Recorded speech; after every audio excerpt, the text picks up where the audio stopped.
banjo. Know all there is to know, from masterpieces to deep fried tacos. And if the movie sucks, you might hear them say, there's no telling where the guys will take you. Get ready for a spoiler. Won't say it twice, cause we already warned you. Better watch out, it's gonna ruin the plot. Real spoilers. Real spoilers.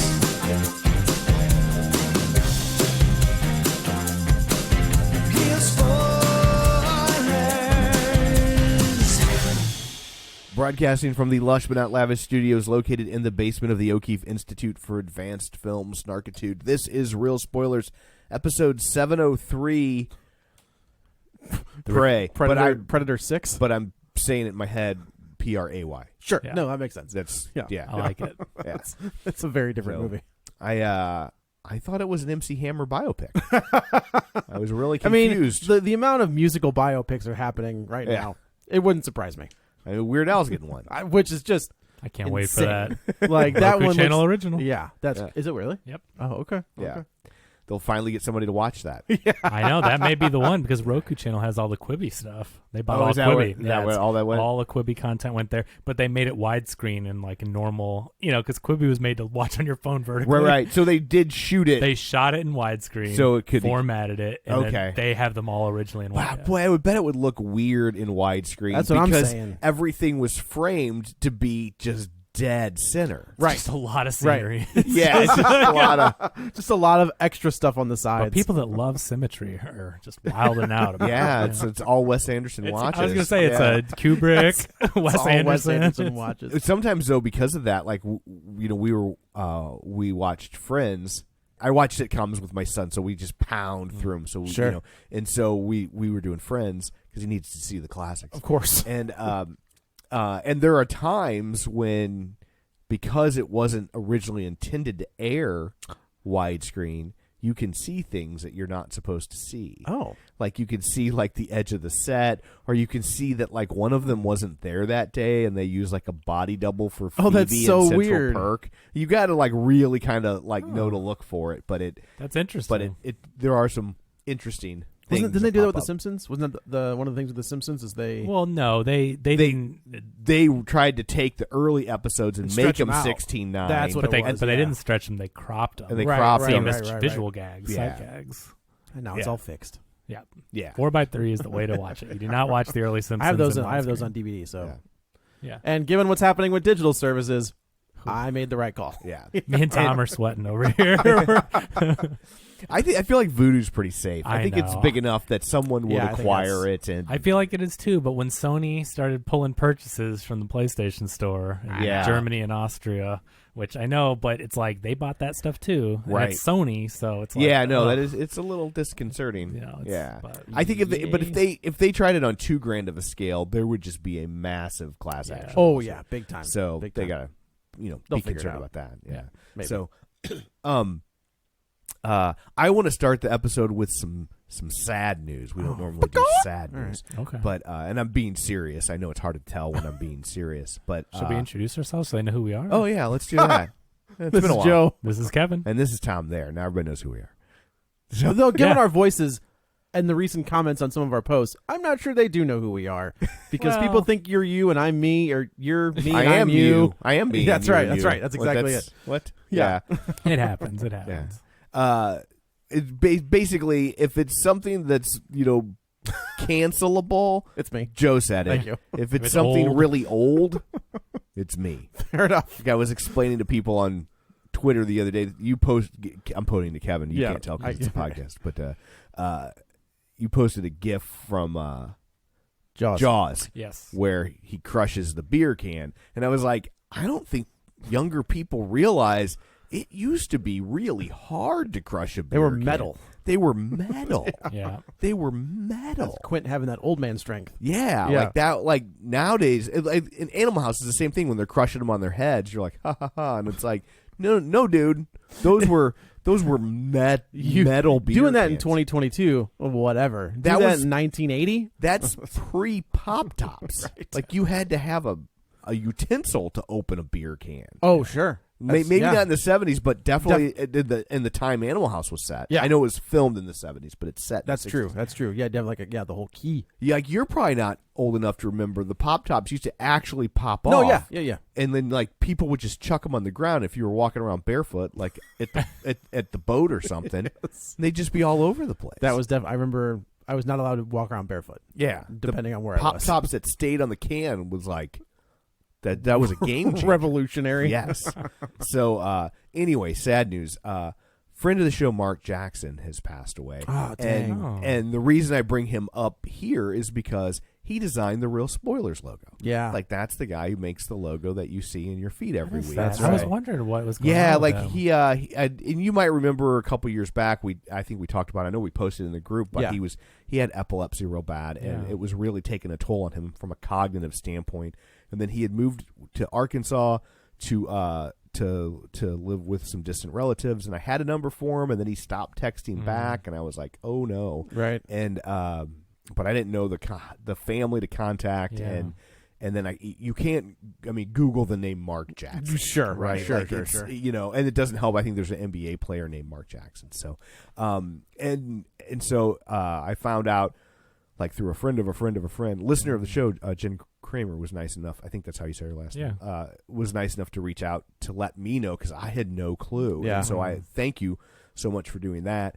And so anyway, I just I was friends with the guy for 35 years. Oh, dang. Something like Okay. that. Like I couldn't tell you how many concerts we had seen together. Like, Limitless. yeah, I mean, Yeah. because he was a big Kansas fan, I was a big Monkees fan, so like we would always drag each other to Kansas. I was like, and how does Monkey that show. correlate? But all right. Yeah, like it's like I like Kansas. Sure. I've probably seen Kansas literally like 15 times only because of Mark Jackson, because Sure, it was his sure. favorite band, and and he ended up going to see the Monkees a bunch because of me, and so and then we actually found out we met in a comic book store. I was working the counter, and he came in, and we just got to talking, and we figured out like a year later that we had actually met at a concert.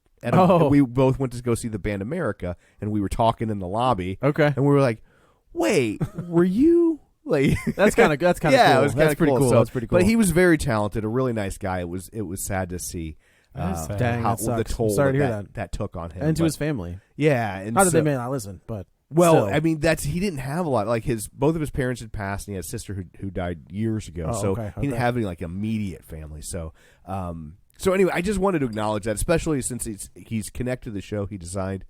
he's been a now part of, world part of the show famous from day one. Real Spoilers logo. That's right. That's right. And he was kind enough to not even charge us. So That's DIY, and we got lucky enough that he took care of it. And yeah, so that's where we stuck. anyway, I just wanted to throw that out there. So not to That's be, all. I mean, it's, Rest in peace. Yeah. Yes. So sorry to hear that. anyway, should I go into shameless plugs? Sure, why Okay, not? Sure, shameless plugs. Have they ever been more shameless? No, they have not. No, they have not. Well, in the memory of Mark Jackson, we'll Yes. dedicate the We'll shameless dedicate plugs. the shameless plugs to Mark Jackson. So he would appreciate would it.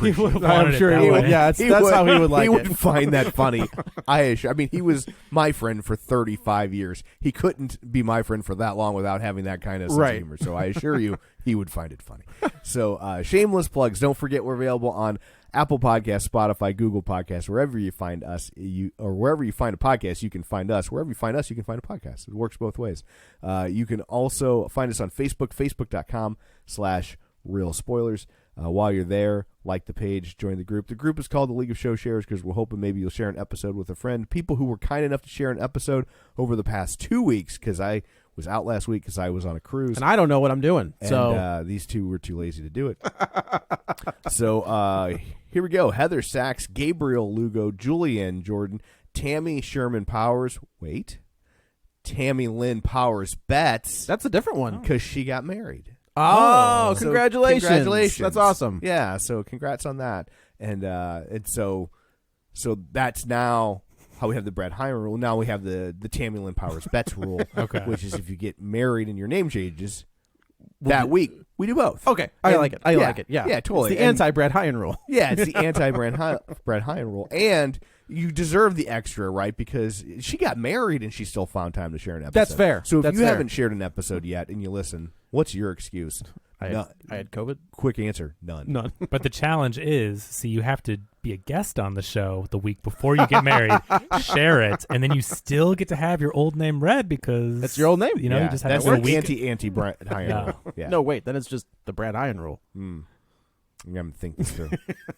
Chris Magic Man, Chris Falls, Travis Tewitt, Glenn Cougar Mellenbrewer, Douglas Bolduc, Ralph Tribble, Josh Rosen, Christopher Rex, David Rojas, Brad 1991. I checked. It's not. Okay. Okay. Oh yeah, wait, it's or is on it alt. Braid? I don't know if I typed it wrong or I don't know. I know Brad's trying to sneak one in. Yeah. Yeah. Ronnie Castle, Chris Wilson, Colby Mack, Geek to Be Radio, Invasion of the Remake, Binge Movies, averting the Brad Hyan rule because you took a week off from doing League of Show Sharers, so he wouldn't have gotten read last week, right?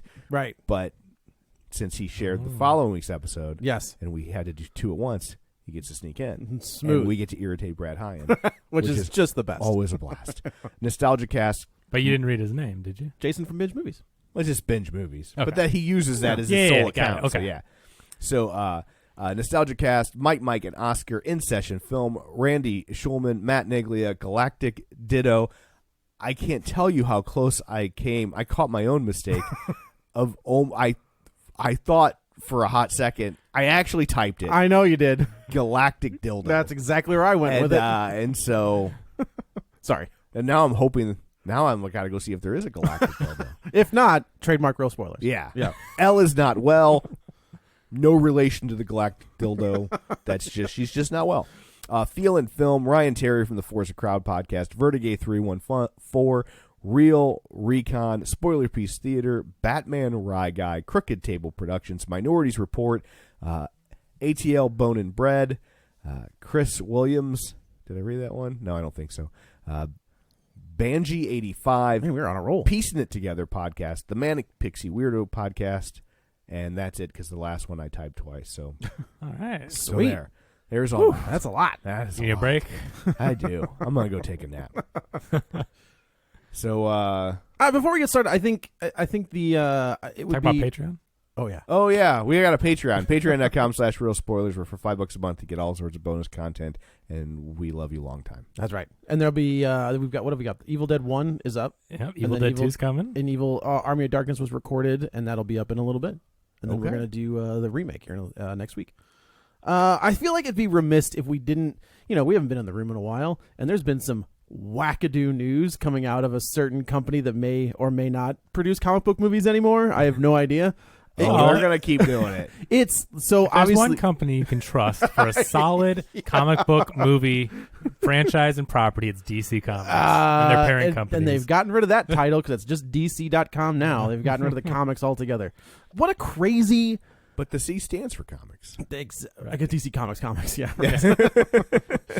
What a crazy week where a movie, the Batgirl movie starring Leslie Grace? Nielsen? Leslie, sign me up for that. Yeah. Has Leslie been, Ann Warren? She was almost Lois Lane. Okay. Yeah. Leslie Mann? That would have been great as well. Leslie Manfield? Who's that? That's someone. Oh. Somewhere. Somewhere, Sure, that's true. yeah. But like you take a movie that is almost done, completely done, and you're just like, nope. It's And weird, man. I've never seen that. Well, I mean, it's $90 million is the estimated budget with COVID reshoots and things. Sure, It was sure. originally budgeted to 70. It shot up to 90. It's in post-production, but I believe it is wrapped on filming. Now they may have to do reshoots. So No, they don't. But exactly. So that's the thing is that the new guy that came in, the guy The that Discovery guy. they came in, and is now the head of Warner, is going through and just cutting things left and right that do not scream instant profit or do not fit into whatever the plan they think they're going to make for DC is. Someone finally said it, though. The guy actually said, we're going to map a 10-year plan inspired by the likes of Kevin Feige. So, like, they're finally, after this long, So what? 2013 now? The beginning 10 of years? the beginning of this podcast. Yeah. Like that's how long it's It been. took them to go, to figure maybe we should out. do that, Kevin Feige. We always said it, right? We We've said been they saying have it the for roadmap years. Yeah, right there. yeah. And every other studio has tried to copy it, right? You had the Dark Universe thing, And we've you had always the- said that they wanted it now. right. And Marvel built up to it. And I don't even know if Marvel was savvy enough to. They just didn't have a choice. They didn't have a choice. But, they had their B tier or even C tier characters. And they're like, all right, we got to do something. Let's try this. But they slow walked it. They didn't try to be like, we put out one superhero movie and now there's a team. Right. Like and here's a movie where we're introducing 19 superheroes simultaneously. It's like by the time you got to Avengers, you knew everybody, and you didn't need to see 15 origin stories for this movie to make sense. And you knew what the threat was. Right. Yeah. Yeah. It's like they've canceled the Batgirl show, the movie, the Gotham Knights show that never really got off the ground, but I think that's done. Flash Scooby-Doo movie that was already done. It was it was with the young kids. Was it animated or was that it was like a sequel to Scoob? Oh, okay. What But the hell? Scoob was fine. Yeah, that one out of all of them, that's the one that mystifies me the most. It was done. Like the producers said, it was basically done, and they loved it, and they're basically just taking tax write-offs for stuff. Especially because Scooby-Doo has always existed as like they do 2 or 3 seasons, and then they scrap it. Or scrappy it. Hey! They scrappy do. And they start it over. Right. You know, and just so reboot it. And it does, I mean, they've been doing that for decades You now. don't need continuity in Scooby-Doo. If you search Scooby-Doo on HBO Max, it's ridiculous. Oh, there's millions of those straight to not even videos. straight to, but there's like multiple different shows. shows. There's like Scoob and Me. But I mean, there's like 70 movies. When I was at Blockbuster, Blockbuster, those things rented. They do great business. Crazy. Yeah. It's just sad that they're doing. So this guy apparently is big on reality shows, and Discovery has a ton of these reality shows. Yeah, because I want to watch a movie with the guys from. But they're cheap and they make money. Right. And that's what they brought him in to do. But this guy, I've heard rumors that they might stop calling it HBO Max and they're just going to go with the Discovery brand. Yeah, I think they said that by next year they're going to have the apps merged, and HBO Max is the best app out there. If you look at the customer it does have 90-something satisfaction. Like the customer satisfaction rate is like 97%. It just is. It's the best streaming app out there. Yeah, it's easily searchable. Yeah, I agree. So this guy's coming in to clean house. He's doing it for the stockholders, but the thing is, he's getting rid of scripted content for reality crap. And I mean, that's fine if you like that stuff. Tom, I know you watch some reality shows. It doesn't have to be either. But yeah, I don't want to right? get rid of scripted content. Yeah, I watch some really lowbrow reality television, like Love After Lockup. Oh, F-Boy Island, Chef's Kiss. Right? Like that show's just it's a hot mess. I still watch Teen Mom. Sure, just because when you're going through your DVR and you're like, oh, I guess let's do a Dr. Phil. I can be like, well, let's do a Teen Mom. That's fun. It's easy. That joke never gets old. No. Yeah. But I also watch the other things too. Sure. Right? Like it's not. Yeah, we don't want just reality shows, and so it's sad because going through and looking at the list of HBO Max originals. Well, they pulled a bunch of streaming only titles too. That That's confused really me weird. because they own them, right? Like they didn't license American Pickle; they paid to have it produced. And I guess it's one thing to like pull it and then make room for something else and then bring it back. But do you even need to make room for something else anymore? Is that even you don't a need thing? to make room? No. Yeah, I wouldn't. It makes no sense. But if you think about it, like we've gotten some really good HBO Max originals. One of them is that Station 11 was. But amazing. that was intended to be one and done. Did they pull that though? Oh no! What I mean is that if they stop making scripted content, we're not going to get great. I see. I mean, Station 11 was one of the greatest things I watched in the past year. That show was incredible. It was really good. And there's Tokyo Vice. Yeah, that's one I wanted to watch. You've got. There's a whole bunch of Sex Life of College Girls was really good. That's one of them. It's a horrible title because you just feel so pervy when you're like, let's watch this. But it's actually really funny. But okay, Our Flag Means Death, which was renewed for a second season, but Raised by Wolves, that was the Ridley Scott one. That was a snooze fest. I gave up after 3 episodes. I got through the first season. I was like, The Flight Attendant with Kaylee Cuoco. Peacemaker is an HBO Max original. They said that's safe though. Yeah, I'm not saying these are getting canceled, especially if they're already renewed. But my point is, if this guy's not greenlighting original content, scripted content, look at all the shows, quality shows you could miss out on. So and that's if I'm Paramount, if I'm Apple, if I'm Disney, I'm just like, okay, so you're not gonna have it, which is fine. Bring that over here. Like bring it over to our stuff. And and I don't know what I don't subscribe to Paramount. Like that's really the only one I don't use. I think me too. But like the Disney, I mean, Disney at this point, I don't really think are doing original programming as much as like, hey, we got a Star Wars show, we got a Marvel show, we got this. But that's still original programming. But I mean, but you're not getting like a Ted new Lasso. IPs. You're not Yeah. getting, you It's know what I not mean? new IPs. Sure. Ted Lasso wasn't a new IP, just for the record. What do you mean? It's based on a commercial. Are you serious? Mhm. I gotta tell you, that show is brilliant. It's It really is a good. great show, Oh but my it was God, it was it's so based good. on a series When of you get that, commercials. I saw that ending for season 2 coming, but when it happens, you're like, you mother.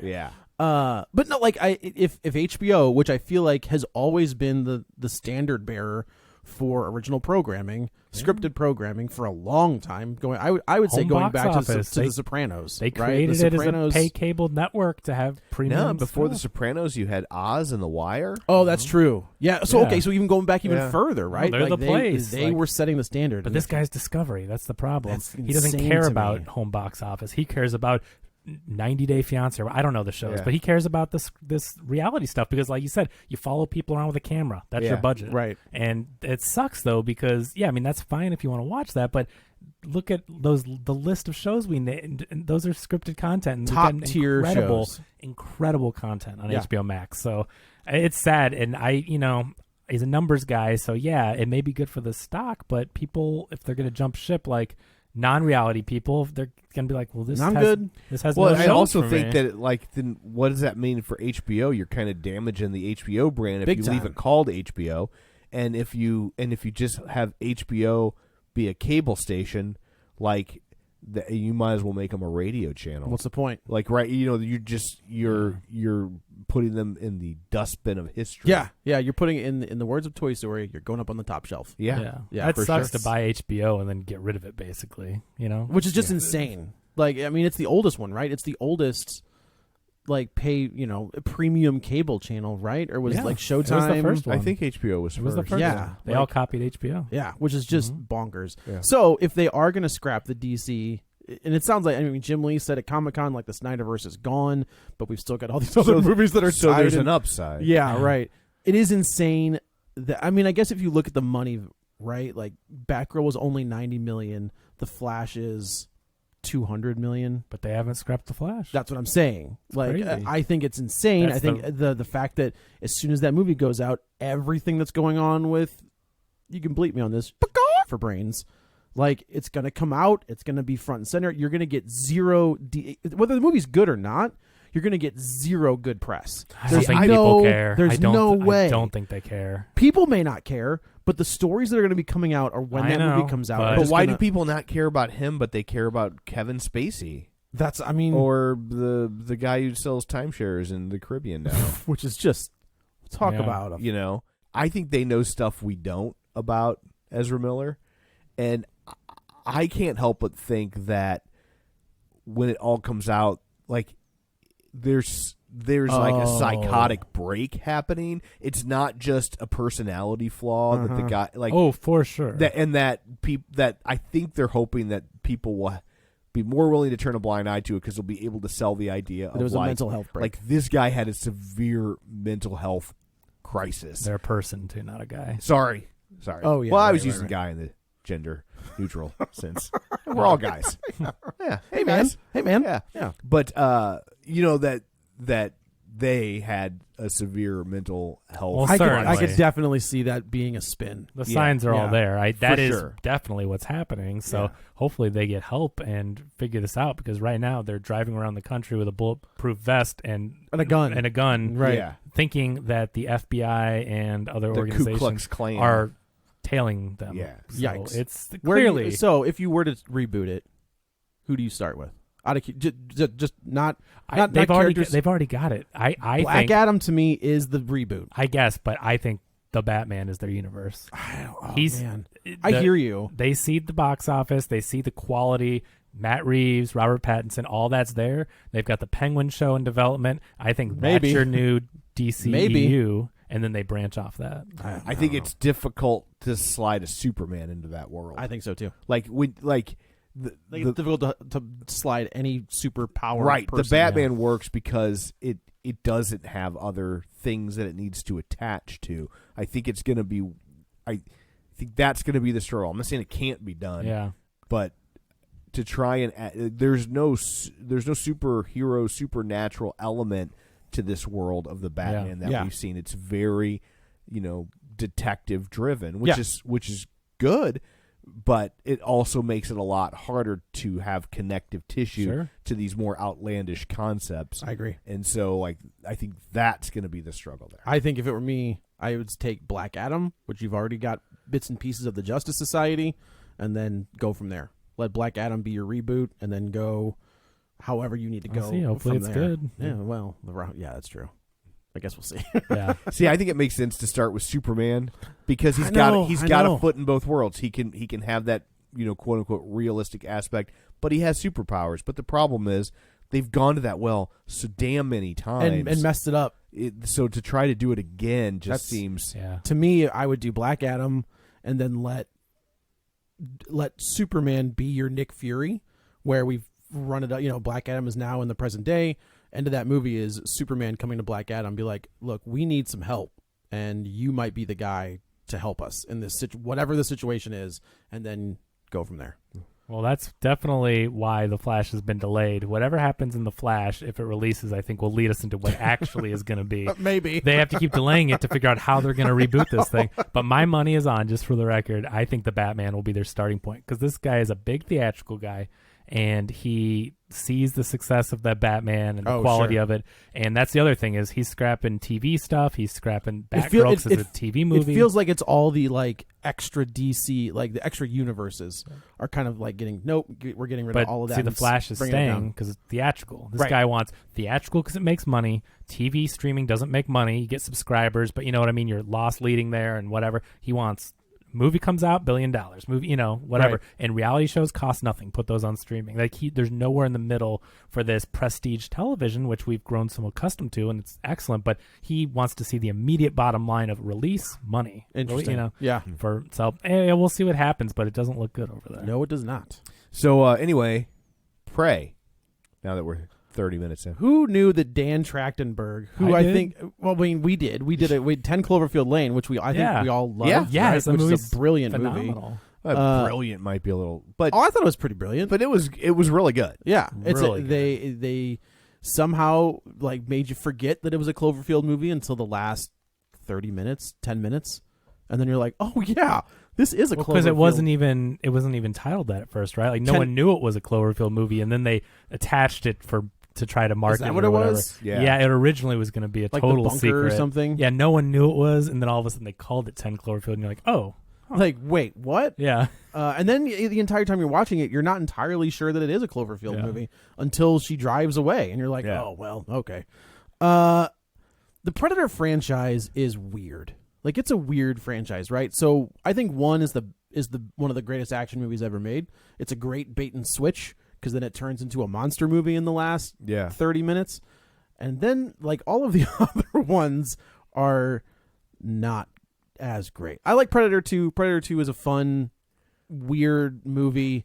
It was a difficult sell, especially back then, the idea of, we're not going to bring anybody back. Right. It's going to have a totally different vibe. Yep. It's, Danny Glover. Yeah, that was very weird, and it was hard to convey to people what they were trying to do, so it just felt like a cash grab. Yes. And then, of course, the big takeaway from that is that's where you see the alien skull, which is the big thing. And then Predators, is that the third one?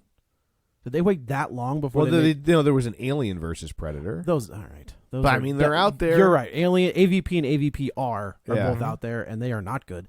Then the Predators with Adrian Brody. The Predator, yeah. No, that's the Predators. The Predator was what? No, it's Predators, because that's the name of that movie. Because they are their hunt. Well, either way, there's a group of them. But the Predator is Adrian Brody. No. The Predator is the Shane Black one.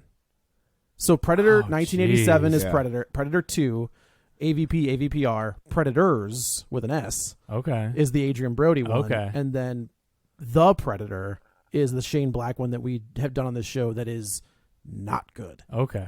That maybe I'll rewatch it. Maybe it's. I don't think it's probably they were aged both well. bad then. Yeah, but Adrian Brody Predators isn't and bad. both, but we had our hopes up for the Shane Black one. Yes, yeah. And then The Predator was bad. And now here we are with a movie again. Dan Trachtenberg, who has figured this out. Like, we're not going to call it by the original title. We're going to give you a different name. But this is I guess it's the very first time that the predator species has come to Earth and decided to hunt on Earth. Well, we have no reason to know it's the first time. That's true. I mean, we would have thought after the first Predator movie that was the first time, right? Like I guess you could just keep going back like and making there's prequels. no reason. But I think the thought process is that the Predator, they go to different planets and try to find the biggest, baddest enemy to fight, and for the hunt. And so I think the reason why they keep coming back to Earth in these sequels, we're led to believe now, is because they found an actual match on Earth, and that's why they keep coming back. I do think this is the first time, and that's why Earth is always the setting, because they're like, well, this is where the hunt is. We got to go to Earth. This is where you go to prove and sometimes you come back. Kumite or whatever it's called. Yeah, the parallels that run between the two stories, I love the way it's set up. This is very much it is a remake, sort of the first one. Like, the plot points are kind of the same, but that's okay. Yeah. And I think this is a soft reboot. This is a crazy good movie. This movie is freaking awesome. I loved this. This has taken the number 2 spot for me. Like, the first one will always be the first one. Yeah, I think if you take nostalgia aside, I think this may be the best one. But I think the first one looks better. Oh, I think this movie's gorgeous. The cinematography in this is freaking. Well, I did not have any problems. I was your laptop. I had my brightness cranked. I watched on my 4K UHD TV. Never had one dark scene I couldn't tell. What's that? What scene was that? Where it was that dark?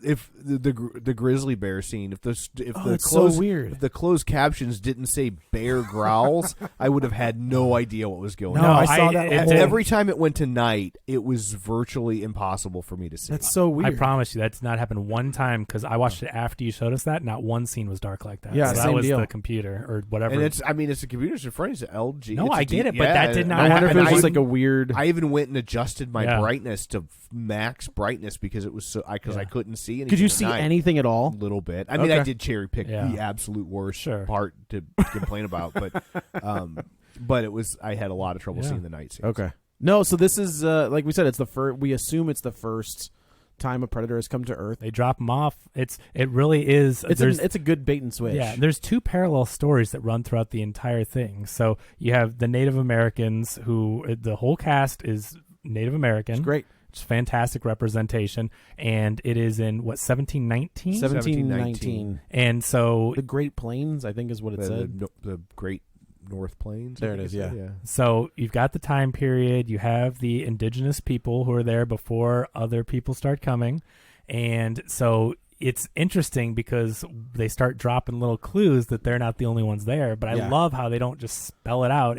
They drop little clues. Bear trap. The dog gets his tail stuck in a bear trap. Which, when I saw that, I was like, okay, so if we're dealing with like a primitive predator, right? It could track that. Well, I think they want you to think the primitive predator has stuff laid out, but if you look at the time period, you think about who else is in North America. And so I love that, but they don't just show you, right? No. And so it's like we're used to human versus predator, and I love there's a third party out there, and now it's human versus predator versus animals. Like there's all kinds of. It's a food chain. It is a food chain. So our main character, she's kind of Naru. Say it again. Naru, played by Amber Midthunder, who's amazing. What a great name.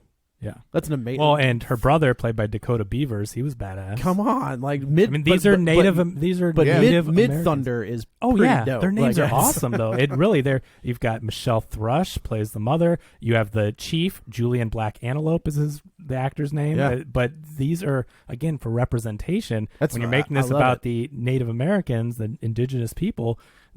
They have to hire Native Americans. They did it right, which is so refreshing because you know how many movies for forever didn't do that. Sure. Yeah. They actually hired a real alien to play the predator. Did you know that? Yeah. Yeah, they killed him too. Yeah. Very authentic. I like the fact that they had them speak English, that they didn't go the subtitled route. I was kind of worried. That was like, what we were going to do. I was like, oh no. And I also like the fact that they didn't have them speak. They basically had them speak in modern English, right? It wasn't broken English. They didn't do this broken English. Yeah. But it creates other problems, right? Like, so when the French show up and then they're speaking to each other in English, it's like I just assumed like they're talking to each other in Comanche, but we're going to say it in English because, it's a better business model than to make a movie right. recorded entirely in Comanche Yeah. dialogue. But so then when the French show up, no. well then No now subtitles. they're both speaking to each other in English. Now I'm like, well then where did the Comanche learn the English? And how come the French have accents but the Comanches don't? Well, I really do. Did you get subtitles for the French? The French was subtitled in French. Because you're supposed to be confused like the characters because the characters can't speak French. Yeah. So I know. Okay. But they didn't translate it for the subtitles. Okay. It's still You're in not. French. I love that when movies do that. When the character doesn't know what the other people are saying, don't you translate should it. know what the other people are saying. It puts you in their Right. spot. No, I think it's just a movie thing for business, like you said. I do think they're speaking Comanche, and I think the French speak Comanche. It's just they're all. Oh, you think the French are speaking Comanche as well? Yeah, I think that they're all speaking Comanche, but when we hear English, it's actually Comanche.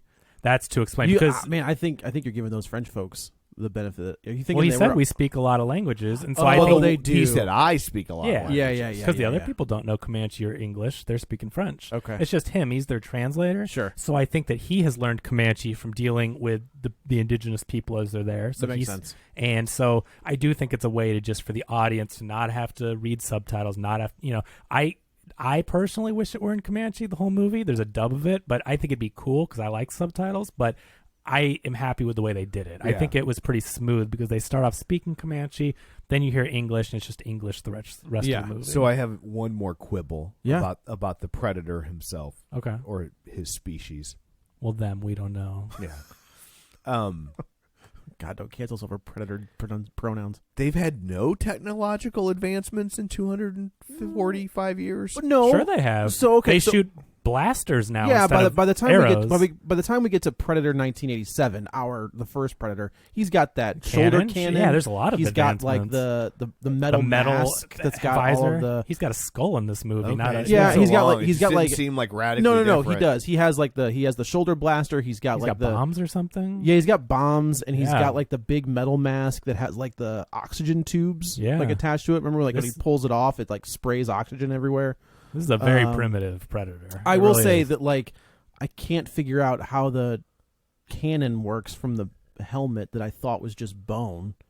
You know what I mean? Like I don't know how that worked. Well, when we get to the it's when we still get to alien technology, it's tracking technology. So Is that what it is? Those arrows follow wherever the lasers are. It's laser guided. Okay. And the mask, even though it looks like a skull, still has some technology that glows green and is a computerized thing. So it's primitive, but primitive for an alien advanced species. Yeah. And I will say this is a different looking predator. He is, and there's actually a really good podcast called the Kingcast, and on the most recent episode they had Dan Trachtenberg on the show to talk about The Raft, actually, which is a pretty good little Stephen King short story. And the Is that Skeleton Scott Keys. Wampler's podcast? I can't think of the guy's names. Okay. But yeah, it's a really good. If you like Stephen King, it's a fantastic podcast. Oh, the rap. That's in Creepshow? Is that the one in Creepshow? Yes. Yeah. But it's also in the Skeleton Key, I think, as well. Yeah, I remember reading it. It's way better in the book. I mean, Yes. that's so cliche. Creepshow is also not. Creepshow 2 is not that great. Yeah, Creepshow, the first one is fun. The second one's pretty bad. Yeah. Scott Wampler and Eric Vespi. Okay, yep. Yeah. But he says he's like, we slimmed him down. Like, we slimmed this predator down a little bit so you can see more. You know, the original one is very bulky, and it's very, this one is slimmer, and it can move around faster and moves differently. And it does. Like, but the face is different, too. Like, it's not the traditional predator face that we see all the time. Like, it's always the same one over and over. It's so this guy's got a close, different. Yeah, it's close, but this one has a different look, which I think is pretty cool. Yeah, they can evolve in 200 years. Sure, so why it not? And you get explains shoulder cannons. You know, I get it. Yeah. So she does not really like her role currently, right? Because it's a traditional role where she is just a gatherer, and she the men believes do the hunting right. and the women do the gathering. And she believes that she can be a hunter, and she kind of she refuses to accept her role. So she's going on hunts with her brother, and there's a first subplot of somebody goes, I guess one of the guys goes missing, one of the men of the tribe goes missing, and they have to go get him. So she kind of tracks the men and sneaks up on him, which I think is pretty good. Like you think it's a that we're in the I'm not going to call it the jungle, but we're in the woods. Like we're in the forest, which is again a very cool setting. Like to take him out. These shots, the cinematography This in this is a film beautiful is looking movie. gorgeous. The just walking around the landscape, the overhead shots, the drone shots in this movie that follow them from a distance or right overhead going through the forest as they're walking through the trees. Yeah. It's a beautiful film. The guy that did the cinematography for this, he was a music video director, as many of the maybe I guess director or cinematographer, but whatever. He worked with music videos. Yeah. How a lot of directors start because of the visual medium, and so he does great work. It's a cheap way to test somebody out. Absolutely. Right? Like, hey, go make that Katy Perry video. Let's see what you do. Right. Yeah, and he's done other films too. So I'm just looking up his name. I may have just dated myself with a Katy Perry reference. Like that's not a thing anymore. Yeah. Oh, like the hottest music can you videos go make out that there. Taylor Katy Swift Perry. video? But I will say, like on that point, Trachtenberg said they were talking about the score for this, and he's like, I was playing the new Assassin's Creed, and I was like, this score is beautiful. So we hired the woman that did the score for Assassin's Creed Ragnarok or Valhalla. Yeah, Valhalla. And brought her on, and she did the score for this movie. Like this was cool. That's which I was was getting hints of. I don't know if you guys did, but I had recently watched Last of the Mohicans. I was getting hints of that theme throughout I could see that. It's a similar setting. Yeah. So Yeah. I thought maybe they threw in a little homage or the hints there. There's no Predator theme, I'll tell you that. Yeah. So the guy that did the cinematography, his name is Jeff Cutter, and I just want to give him credit because this movie is so gorgeous. Yeah. He did 10 Cloverfield Lane. Oh, okay. He did some of the other stuff that Trachtenberg has done, so clearly they worked together for a while. I mean, I won't give him a lot of credit for 10 Cloverfield Lane. That was just in a bunker. Yeah, but you have to make it look interesting. That's true. Still, that's the thing is if you can hold someone's attention, a lot of times that's harder. Yeah, that's right. fair. Like yeah, you have yeah. to keep spaces. Like go watch 12 Angry Men. Like, sure, it takes place in a room and it's literally just 12 people talking, yelling at each other for 95 minutes, but they keep it visually interesting. Like, go figure. Yeah, that's a great movie. And don't forget that Dan Trachtenberg directed the first episode of The Boys. He did. And so that set off that show, which is incredible. Yeah. And this guy did the cinematography for that too. So, but we're getting a Waterworld series. Is that what that is? I saw that on there, but I didn't. I don't know. I mean, I don't know what else it would be. Yeah, Yikes. could be really cool. Why would you call something else Waterworld? No, I'm sure it is, but it could be really cool. I mean, look and think about how the visuals and the world that they create there. If you get it with this guy doing the cinematography, and Trachtenberg has not steered us wrong yet. Yeah, that's true. He's 2 for 2. Yeah, so she takes off and she's following. She goes with them to kind of find this guy, and they end up finding the dude, and he's all cut up, and he's got this big. Claw mark. We don't know what it is, right? Like that's kind of the fun part is it's either a lion or it's a bear, or it could also be the predator. Like there's all these different options. And we find out that she is not way into, but she's really good at medicine. Mm-hmm. Like that's kind of her jam. So she fixes the wound. And then gives him this medicine to make him cold so he doesn't bleed out. And I was like, that's kind of brilliant. Like, that's the smart way to do it. It's a great setup too. Yeah. Planting the seeds here. Exactly. And we see she's supposed to go get more of this orange flower for her mother who's doing the healing, and she's out of it. So she's supposed to gather that. She was gathering it for her, and then that's why she has it with her. Right. And so the dudes they build like a like a cot. Yeah, like a stretcher. A stretcher. Yeah. So they start taking him back, but then the brother says, I'm going to hunt this thing. And she kind of lays out a plan. She's like, don't just lead him to you. Like if you bring the lion to you, then we can do this. They have this whole setup where they're in a tree and the one guy is giving her kind of the guff, and then he gets snatched off that tree by a lion. Yeah, all the guys are doing the stereotypical, you're a woman, you get back to the gathering. Right. They're doing that whole thing. We're the warriors, kind of a more modern thing that we see, but it's like, wow, 200 years ago, they were still doing that. And I will say, my only complaint is when they do the CG animals up close. Not to feel old, but it's like 300 years ago. Oh, man, see, that's how it happens when you get older. Sneaks up on you. They don't look the best. Yeah, the up close. When they're further away, they look fine. But when you start getting some up are close, better than others. The bear was rough. Yeah, I thought the lion didn't look that great. The lion, depending on we how should it was say shot. it's a mountain lion. Like it's not a lion. Yeah. It's not. It's a lion. It's like Trachtenberg was smart enough to be like, we can't put a lion in the forest. Yeah, like, it's a mountain lion. But yeah, they were hit or miss. The rabbit looked good. Yeah, the wolf looked good. The wolf looked really good. Yeah. Because I think probably there's lots of wolves in movies. They probably borrowed assets, right? For wolves are in a lot of movies. Right. So yeah, it was hit or miss. But you know what? I'm starting to get more used to CG animals because they've not used real animals for so long. And I mean, granted, did you see Welcome Home, Gordy? Do you see what happens? Yeah. So that's the thing. They haven't used them in so long that I know it's a little jarring, but they're getting better at it, and now it's like, okay, yeah, that's a CG animal, of course it is, and it kind of just is there. It is what it is.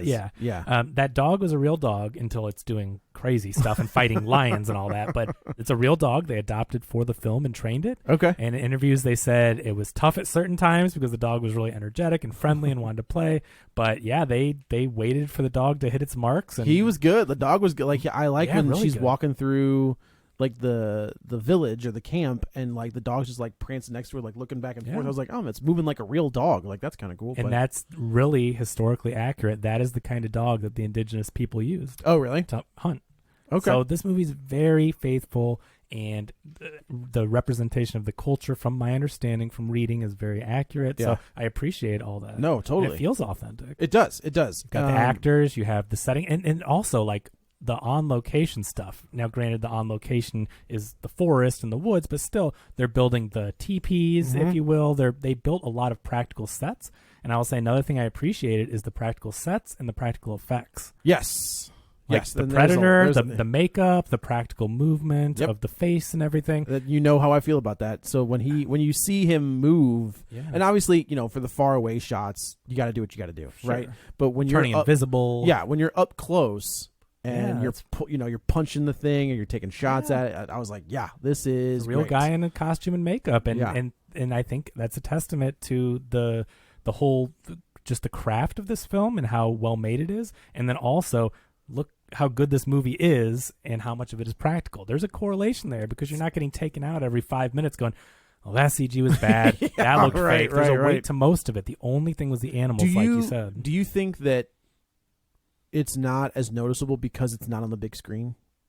I don't think so. I think this was so good. Most people are complaining, saying, I can't believe this didn't go on the big screen. But I'm wondering how much that Shane Black movie damaged the name. A lot. Yeah. Oh, probably, for Well, sure. and the Adrian Brody one, it was just like they keep trying to make this a franchise. They've never made a successful sequel. I think 2 did okay. Did it? I think 2 underperformed. I think 2 was, but when there's a jump between, when there's no movie between 2 and AVP, like 2 is like 91, 92 maybe 90. Okay, so I mean, and then AVP was not until the 2000s. But they're all bad. That's what I'm saying. They kept strikeout, Right. And so of course it's damaged. But my point is, going to your comment, I think this movie is big screen quality. I agree. It looks gorgeous. The practical effects are great. I don't think blowing it up, because I still watch on a big 4K TV, and I'm watching it, and I think like most other people on the internet, 60 or 70 inch. Yeah, same deal. Yeah, it's big. The special effects and the cinematography and everything felt cinematic. It did not feel TV movie, quote unquote. And again, most stuff made for these big, most do feel cinematic. Just circling back to Predator 2, it made $30 million domestic on a $30 million budget. Okay. Worldwide, it made like 57. But still, that's not a win. It opened number 4 at the box office. Rocky 5 did better. Which we've talked about on this podcast. Yeah. So ironically, number 1 at the box office was Dances with Wolves. Oh, really? Given. Yeah, that's a good call. Yeah. Okay. But no, I was just kind of curious as to if you think, like, because sometimes that'll happen, right? Like you'll get these, not straight to streaming service movies that don't exactly look. Well, they're saying that was the problem with Batgirl. That's the word on the street. But that was supposed to be a TV show. That was supposed to be a streaming thing first, and they were like, well, maybe we'll throw it in theaters and see what happens. That was the whole point of that movie. It was supposed to be on HBO Max. Well, no, I know, but that's what I'm saying is the word is that they can't release in theaters because this guy's a theater guy. Okay, well, we'll make money on it, but they're saying it maybe would look, the sets and stuff might look a little TV. Saw that picture of that guy, whatever that wackadoo in that that still was, and I was like, nope, that does not look enticing at all. But that's the point, is that's why they're saying tax write-off, because the movie has a $90 million budget, Right. but they may have to do reshoots. They have to do $10 million in marketing. If it goes to theaters especially, they got to buy all the millions in ad campaigns. They got to split the profits with the theater, so they can just go $90 million write-off and make more than releasing a flop. That makes sense. So it's I mean, just, I don't, these. not saying it's right, but No, that's I guess what the guy's head is. Where I kind of draw some, I don't know, some what I gotta call kind of bull stuff is when people are saying like, these people worked so hard on this, they deserve it to be seen, blah blah. I was like, yeah, but they got paid. They should got paid. They got paid, and I get that. Like, Like, I mean, you I put get- time into it. And I understand yeah, that, but like, when you're an artist, to make art and then not have it seen and appreciated, that's what art is. Not really anything until people I don't disagree appreciate, with you, judge, critique. but it's not like they're out of money. You know, No, it's not but- like they did a service and they're like, by the way, They you're not going to get paid. I mean, at the end of the day, they created a product. They provided a service to HBO Max, and then HBO Max decided they did not need that service. Right. But And they they got- still but got they got paid. compensated for and it. and you Like, could it- put that on your credits. I get that it's Oh. frustrating, but like they still get paid. right. I mean, that's the You know, if you're on a game consolation, show and they but- don't air the episode, you don't get the money. Are you serious? Yeah. That's weird. If you win, Uh huh. Wow. Well, if you don't that's- win, you definitely don't get the money. well, like I don't know how those work. Like, do you get paid just to be on the show? No, like if They don't pay you anything to even, like, if you I get don't think- Like, if you're selected to on- play. I thought you I got don't some think kind of so, daily. But, Okay. but if they don't air the episode, How often does that happen? I don't think it happens too terribly frequently. But yeah, but if they don't air the episode, you don't get paid. Dang. You don't get Right. your, Yeah. your money. It's not like Jeopardy on The Simpsons where Marge owes Jeopardy. Yeah. So I'm just saying that it's like there's so many artists working and not getting paid. Like Right. yeah, but And I think I can sympathize I as understand, an but artist. it- If you work like, hard on something, I and- understand the frustration, but I'm also like I'm not losing any sleep over it either. But they were Right. told they were going to make a Batgirl movie on And they did. HBO. No, that would debut on HBO Max to tens of millions or hundreds of millions of people. What? And it's gonna get Somebody was lied to in the film industry? The Well, film industry? I'm just on record. I completely sympathize. I think do. It's I feel bad. horrible to think like it's like the Pixar people. They're paid, and their movie even got released on streaming, and they told their families we're going to be in a big Pixar theatrical, and it's just. It would be a bummer. It would, but at least those got seen. But yeah, right. like right. I said, I get it, but I'm also like I have bigger things to worry about. Yeah, in this thank you. world. Yeah. So our character, she realizes she sees a track, and she was like, "That's not a bear. Like there's a giant track." So she gets knocked out. That's right. She gets knocked. She gets up again. That's right. She is in this tree, and the whole thing is like they had planned that they would lure the lion back to this spot, and they would attack him in this tree. Fortunately, she falls off the tree and knocks herself out. Her brother has to bring her back to camp, and then the brother goes back out and takes care Gets of the business, lion. which is a pretty cool scene, right? Like where he's walking. He's a through badass. He is a badass. Dakota Beavers, And what's his Badass. name in the movie? Tabe Okay, or Tabe. I think Tabe. it's Tabe. Tabe, yeah. She wakes up, and the mom is like, I was saying it with the English pronunciation for you guys. Yeah. You know, Thank you. Yeah. Yeah. I just want to keep that consistent. She wakes up, and the mom's like, "What are you doing? Like he had to bring you all the way back, and then he had to go back out there, and so she's kind of." It's tough because she wants to be a warrior. The mom says, "Why do you want to do this?" And she says, "Because you say I can't." Right. And so she wants to prove herself. Which is a good line. I like that line. It is a good line, and she's a really good actor. And she goes out there, and what does she do? She gets knocked out, and the brother has to She save gets her. up again. She does. You're never gonna. You're never gonna keep me It's down. true. Spoilers. You don't. That's true. So it's like, yeah, they're kind of proving their point. It's like, yeah, I know you want to, but look, you're having to get rescued. It's not going to work out. And she's like, F that. Yeah, and I think this is a cool scene. I like this scene a lot where the brother brings home the lion. He becomes the war chief, which I thought was pretty cool. Yeah. And I do like that there's dissension, but it's never really talked about. There's one dude who's like in the group who I think we see later, who is the one that our main character ends up having a fight with. Yeah. Oh, yeah. Where he is not happy about it, and he turns around and walks away. And I was like, okay, so we're no dialogue, but we know that this guy's not happy that the brother did it. The sister decides He's got a chip on his shoulder the whole time. big time. Yeah.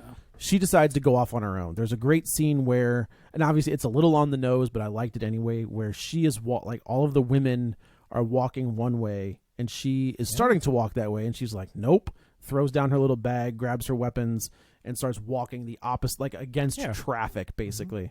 And I was like, symbolism. It is. And I was like, it's a good looking, like, where the women, it's shot looking at our main character, and you've got the women walking past her, turning their heads, who keep like shooting her glances as she's walking away. So because she knows it's still out there. The main thing is he brings home the lion, and she's like, it's not the lion. There was something with tracks that were not a bear. There's something out there. No, you don't know what you're talking about. So she's like, no, I'm going to go get it. I'm telling you, right. And that's the thing, is she's adamant. She's like, I'm going. They touch on a fear of mine that I didn't know that I had anymore, was goddamn quicksand, which I thought wasn't a thing. And then she sinks, and I was like, oh no, like that is a thing? Like, come on. So, which I thought was a great scene. It is a thing. It just doesn't work like it does in the movies. It's not sand. It's mud, which is what they show. Is here, In movies, it's like, oh, I'm in sand. That doesn't work like that. But yes, she's going through, and I think she finds. Does she find the buffalo first? Is that right? Yeah, it's out there. Yeah. Okay, so she ends up she has this axe that she has been sharpening, and she's got it like on a lasso kind of. We should say too before that though, I love the way that he plants all these different animals, so we see kind of the food chain and who is the predator and who's the prey. And you see it keep changing. We see rabbit, we see snake, we see bear, we see wolf, we see lion. I love how you see all these different things attacking each other, and so we're eventually going to get to the top of the food chain. Yes, we are. And I just think there's really good symbolism with all the animals attacking each other and how that evolves to predator and human. And I do like that they don't shy away from the gore or the violence. Like, it is front and center when it gets there. And it takes a while to get there, but when it does.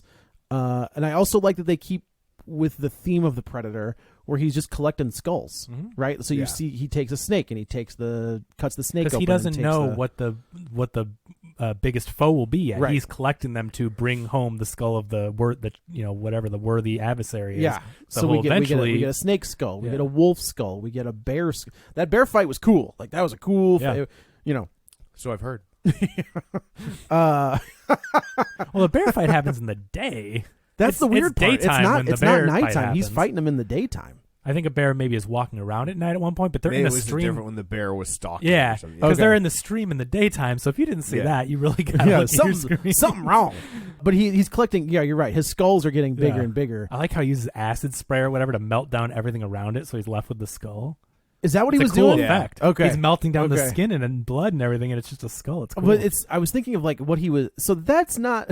I was thinking of how he did it in the first movie, because we see him do it, right? Like, we see him cleaning the skull of like Shane Black or something, and I've just felt like he was just like boiling them. Well, yeah, but whatever he did in this one, it was just it was cool. I think it is different, but it's cool. Yeah. So she falls into the quicksand. God dang it! You know what? Honestly, what it is, I blame the Neverending Story. Like, that's really what it is. Traumatized you. Flipping. What was that horse's name? Treyu? Yeah. I'll never forget. I'll never forget. Oh God, that was gut wrenching. But this shows you too how she is kind of ill prepared. She almost got herself killed. She is, but she's also resourceful. Of course, right? Like she is ill prepared, but she's also she uses this little axe with a rope on it, ends up pulling herself out. She finds. Yeah, that's the thing. She can't get any animals. She keeps missing them. She misses in the beginning a huge deer. Yeah. She misses all these little rabbits. She keeps trying to throw the axe, and she's great at throwing an axe, but she's missing, and she can't get it. She can't shoot an arrow for shit. But she can't. She has to go recover the axe. But then she finds out, put it on a rope, and then she can pull it back. Right. And so then the next scene, she's walking away with 4 rabbits over her shoulder. I was like, it's the thing, right? She has a problem. She figures it out. Exactly. So she goes into this clearing, and she sees all of these buffalo, these skinned buffalo, and of course I'm thinking, of course it's the predator. Like, he's doing his thing. Yeah. But then she finds a cigar. Yeah, and initially I was like, Dutch smokes cigars. Predator loves cigars. No. Dutch smokes cigars. Like, what are we doing? Like, is it like an Easter egg? Like, is it like, a little thing? Because Dutch was smoking cigars the entire time in that movie, right? But if you're looking 1719, a bear trap. What are we doing? There's a cigar next to buffalo that are being wasted. Like, the indigenous people didn't waste anything. No. They used the bones, they used the pelt, and they would just only kill what they needed. Right. There's a whole field, the whole herd of buffalo just carcasses. is just skinned. Yeah. And left to waste. Right. The meat is all there, and so she is trying to figure this out. And then is this where she's kind of captured by the other men from the tribe, where they're like, we're bringing you back? Yeah, Yeah, it happens. Okay. Yeah.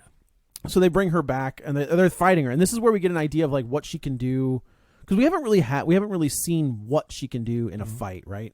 So the men of this tribe, the one that like turns his back on her brother, gets a little handsy, puts his hands on her a little bit, kind of attacks her, and she beats the bejesus out of him in a pretty she does great some wrestling move. She does a headlock. She does. At It's one pretty point. great. It's like, I was watching man. it the whole time. I was like, oh, that's a little arm bar. Like that's Yeah, all right. All right. I can was appreciate impressed. that. Yeah. And She's a badass. She's awesome. Yes, she's great. And I do like that.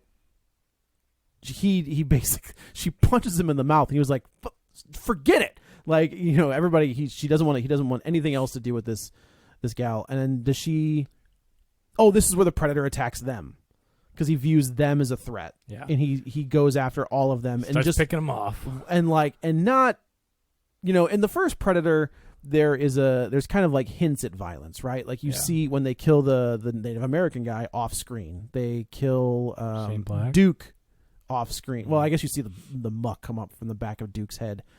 Shane Black is off screen. Carl Weathers is kind of off screen. You see his arm fall But off. in this one, the fights and the gore, it's there. It's there. They're chopping heads and they're Skinning and pulling their head out of their spinal column. Yeah, ripping legs off. There's some really good kills and really good, especially when we get to the French part. Yeah. Predator versus French. When we get there and I saw like the village of French people, I was like, oh man, this is gonna be like oh, that's collateral. that's exactly it. We need a bunch of people that he can kill that we don't care about. Have I got some people for you? Let me introduce you to the French. So that's how they get away. If it were colonists and future Americans, see, we'd be like, oh, you can't take out do the that, Americans. right? Yeah. It's like, oh no, this is before that. Those colonists were just fine Yeah. people when they. But these were took the French. Yeah, right. And yeah, when I saw all of the folks, I'm like, you're all gonna die. Yeah, well, it's like the La Morte. That's right. It's the Jaws in the water is what that is. Like it's just it's a feeding frenzy. So she ends up getting hit in the face by she gets knocked out again, and I was like, But she man, gets up again. again. But the amount of head trauma that this gal has taken in the last 24 hours, I was like, man, she is concussed AF. She wakes up in this French, like, what would you call it?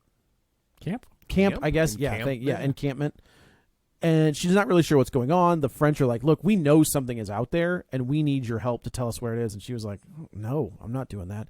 And they end up pulling her brother out of another cage, and they were like, you're gonna do this for us. And they end up like cutting his chest open, and I thought they were gonna slit his throat as bait. Yeah, it was for the blood. They were trying to lure him like a bear would, because they don't know what's out there, no animal or idea whatever. So the blood is like, you know, how the bear was sniffing around, which is, I mean, that is the first like homage to the first one, because in the first one, the Native American guy is standing on, when he tells Dutch to take the girl, like, go, I'll stay back and fight. What he does with his knife is he cuts his chest open. Oh, there you go. And that's like I was like, all right, right on. Like I appreciate not hitting you over the head with it, but okay. Oh, there's some nice homage in this movie. Well, that's the thing. I think when you get a director like Dan Trachtenberg, who is this good of a filmmaker, again, we saw it in 10 Cloverfield Lane. Yeah. He's going to make subtle choices, and he's not going to hit you over the head with stuff. That's the difference between the subtlety of a great filmmaker and someone that's just hired that does an okay job. You know, Sure. It's in focus, but,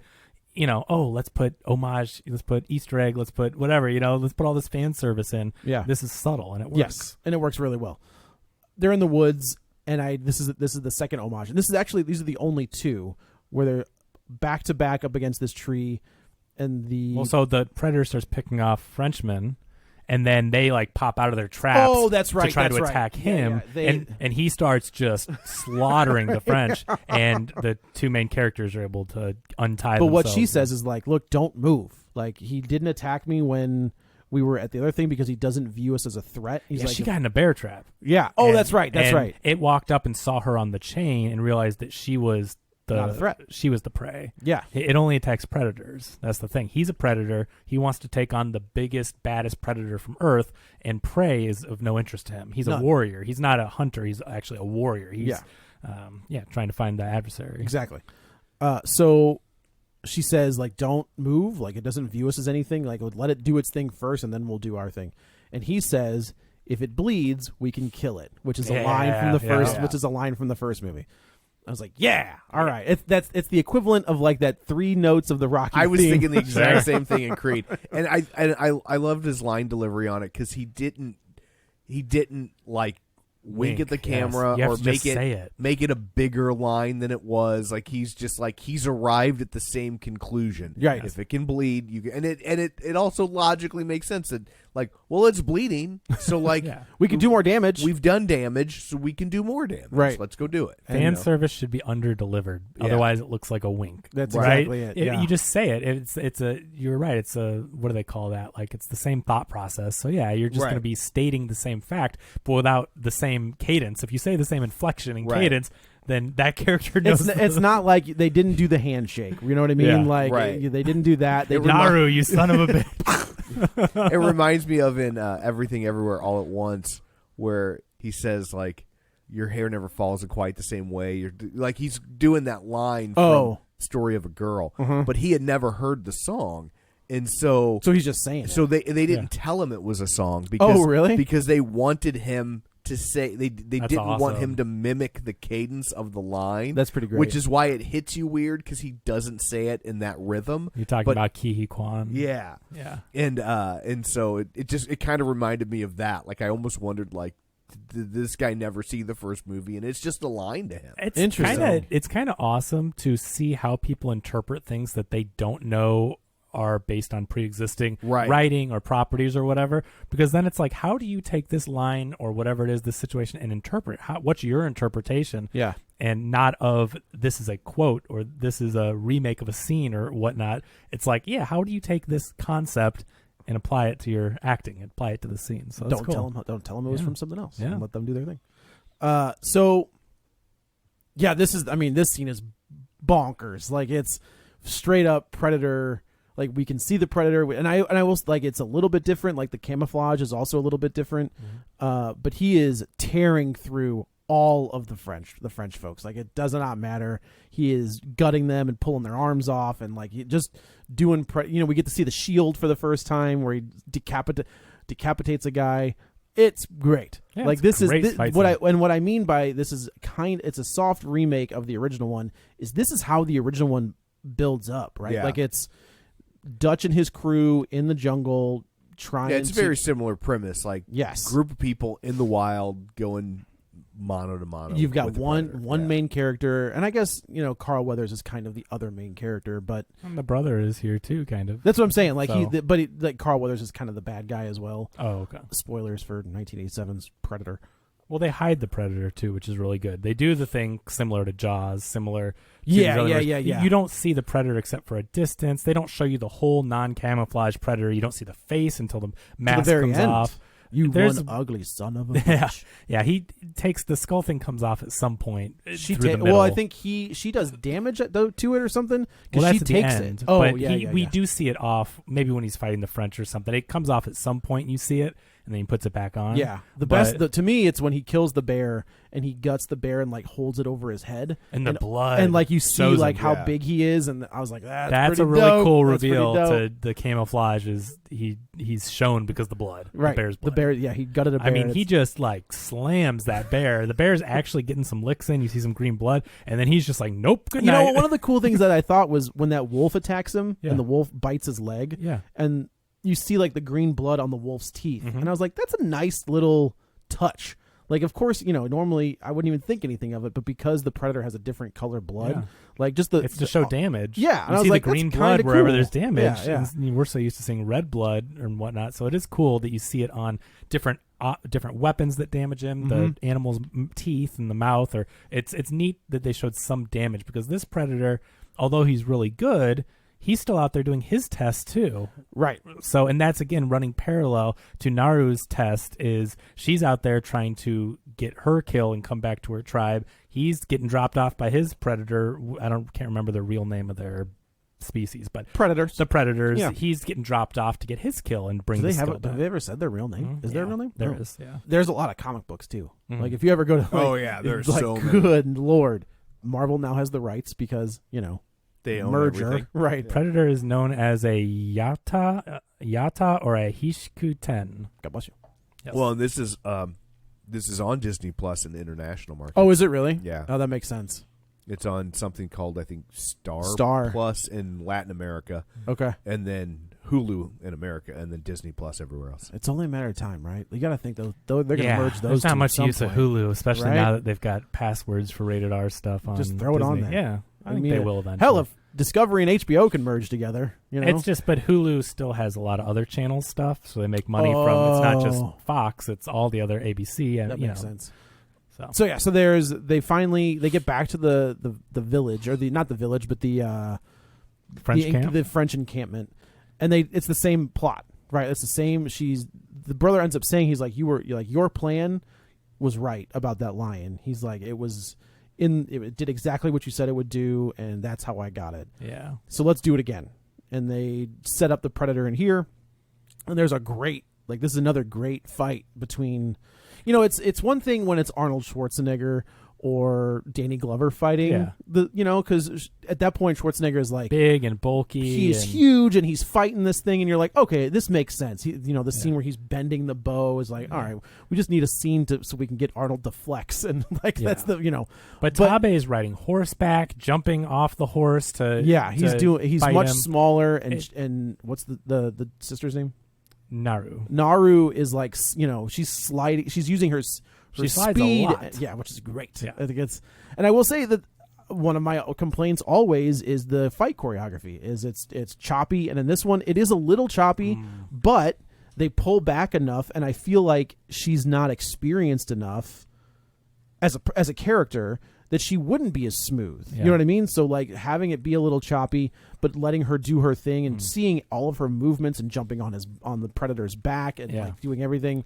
I thought the pretty fight great. choreography was really good. I agree. I didn't once go like, oh, it's quick cut choppy motion. Like I thought it was really good action. No, I agree. Yeah, and I especially the horseback stuff, jumping off the horses and fighting like that.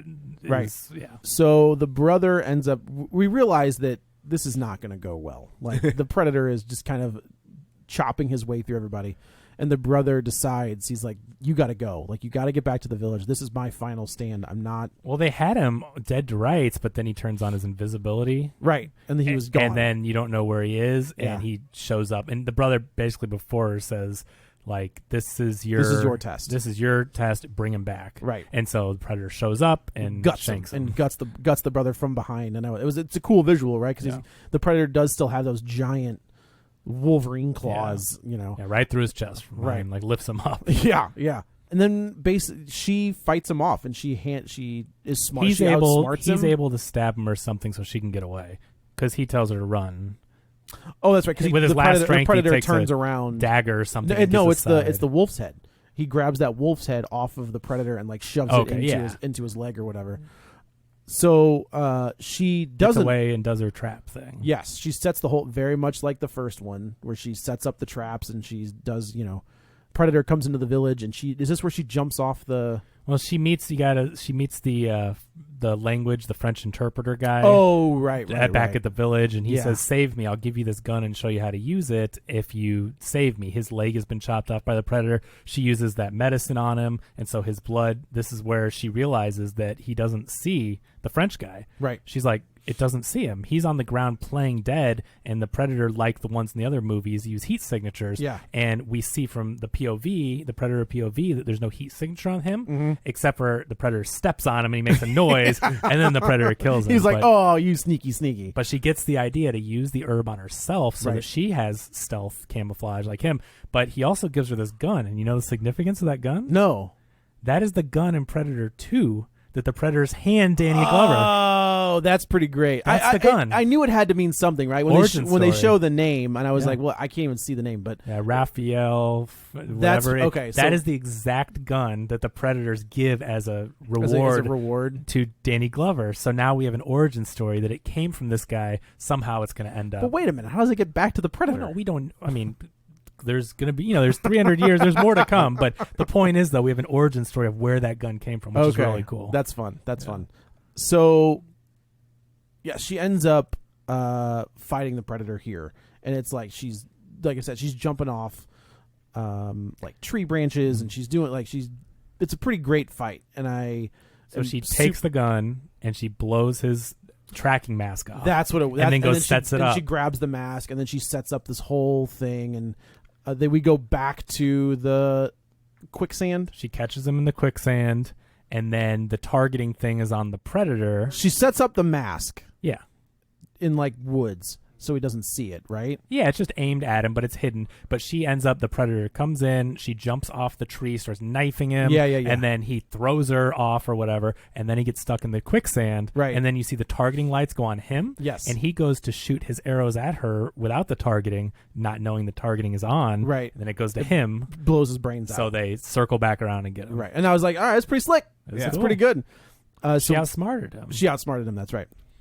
So we end up seeing her walking back to the village holding the head of the predator. And now instead of it being like soot or, like black paint on her face, she's painted her face with the blood of the predator.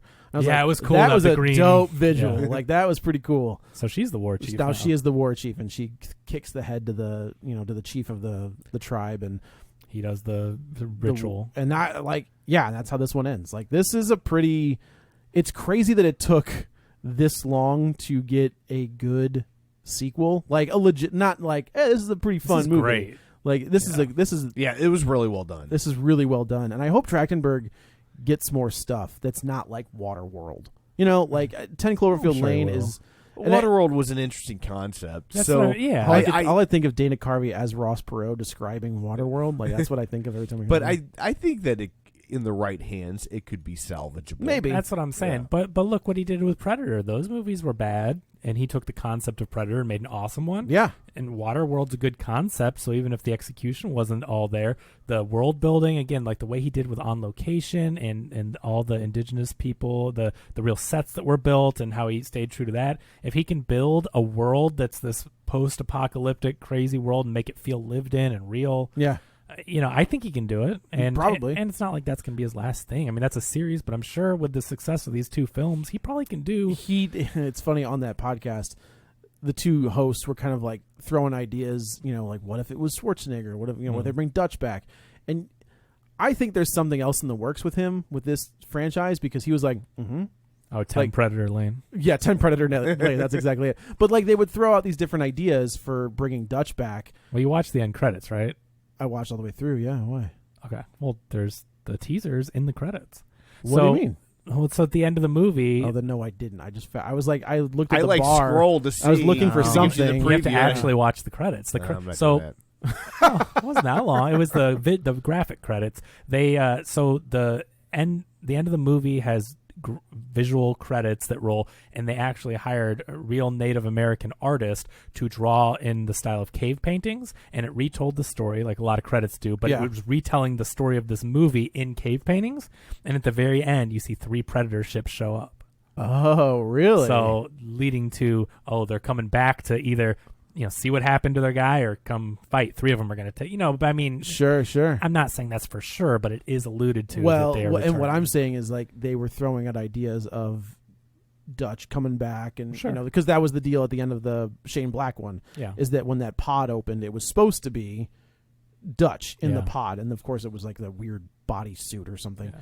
I don't think Schwarzenegger come back at this point. Why wouldn't he? Comes back for the Terminator. What was the last one we just did? They just did one. Why, 5 or 6 years ago. they Still, just did okay, one. so he could still. That dude came back to that franchise every single time. I'm just except for saying, the at one. some point, he's getting. All up I'm saying there. is Yeah, Trachtenberg. Dark Fate was 2019. Yeah, okay. That's not that long Yeah. ago. Trachtenberg shut up real quick when they were mentioning like bringing him back, and he was just like, yeah. I don't know. I'm sure he can't say Yeah. anything until it's set. Right, you know. right. But I just think it's interesting that they Yeah. mentioned it and he got real quiet real fast. We'll see. I don't know, man. How long can these old action heroes do it? I just don't know. As long as they want, because they're just like, just give me a CGI stunt double. Okay. Hey, John Wayne was making action movies in the 70s. Right. Yeah. Like his Right. last movie was what, 78? No. 75? When did The Shootist come out? I thought it was 75. If it's 78, that's crazy. That's the same year that Halloween came out. 76. Okay. Still, So- that's nuts. Yeah. I mean, he was in it with Ron Howard. And he was sick at that point, right? yeah. Yeah. Yeah, he was. I mean, because his spoiler, his character dies Right. in the film, and it's one of the few where John Wayne dies. Actually dies. Yeah, his character doesn't die all that frequently. No, it was John Wayne. What are you gonna do? Yeah. But yeah, I think Trachtenberg has scored another home run as far as I'm concerned. Like this was great. Give me some more Predator in this world. Just give me Predator in general. I like those movies. Yeah, I think I like the idea of it skipping through time and landing in different backgrounds. Yeah. Historical backgrounds. Yeah, especially when they're just like, wait a minute, these podunk. Like I like this movie a lot. I don't want to see him fight in modern times. Fight these people again.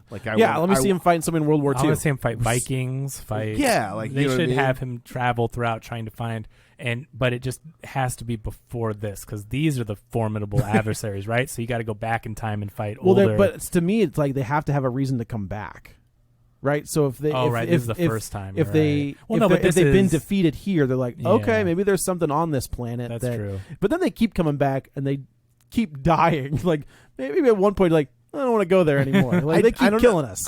It's their Everest. How many people died I trying guess to that's scale true. Everest? That's a it good, doesn't that's stop a good, other that's people a good from call. trying. Yeah. I agree. I think that's exactly what it is, and why they keep coming to Earth. Like I was saying earlier, for the modern time people, it's that they've got to win. They're going to keep coming. Yeah, that's true. I don't want to see a 2022 version of this. Yeah. Well, we did, but it was not good because we're so technologically advanced at this point that it's just like we'll just shoot them with a drone. I really like the idea of have the Vikings with their swords and shields and axes, like have different cultures, different. Just keep coming to America because apparently that's the only place that the Predators can land is America. Well, no, they weren't in America in the first one. I guess that's true. They were in Costa Rica, or something. Yeah, the jungle. Were they really? I remembered that. Well, it was the jungle. Okay, I was just I honestly don't think I've seen the first Predator movie since it came out. Perfect. It's a perfect movie. Just like okay, that's fine. I just Jurassic that's the one, Park Predator crossover. That's the one that Van Damme was in.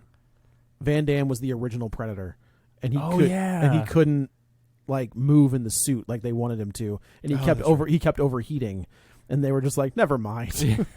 That's right. Never mind the guy who would be one of the biggest action stars of the 80s and early 90s. He was the Predator. Go look up if you can find it. I'm sure you can. There was the original Predator costume, and it is awful. It's very different, and it's awful. And they brought in Stan Winston, and he fixed it. We should say this guy, Dane DiLiegro, was That's the Predator. So the one I was Derek Mears, I think, was the Predator in the Shane Black one, and I think he was the guy that played Jason Voorhees in one of the newer ones. Like he was just a massive man. Yeah, this guy's got some size to him. You can tell. Look at here. Let's the picture of the interview with him. You guy on the left. You can tell who the Predator is in this picture. He's just towering over them.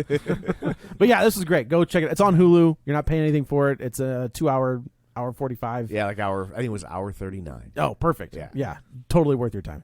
So anyway, I guess that's it for this one. Let's go on the table, and everyone can say where to find them. This is Joe. You can follow me on the Twitter at Joey Butts, BUTTS21. This is Kevin. Follow me on Twitter at KevinRBrackett. And this is Tom. You can follow me on Twitter at Roger Kubert or on Facebook at Facebook.com/Tom O'Keefe. You can find the show online, Facebook.com/Real Spoilers.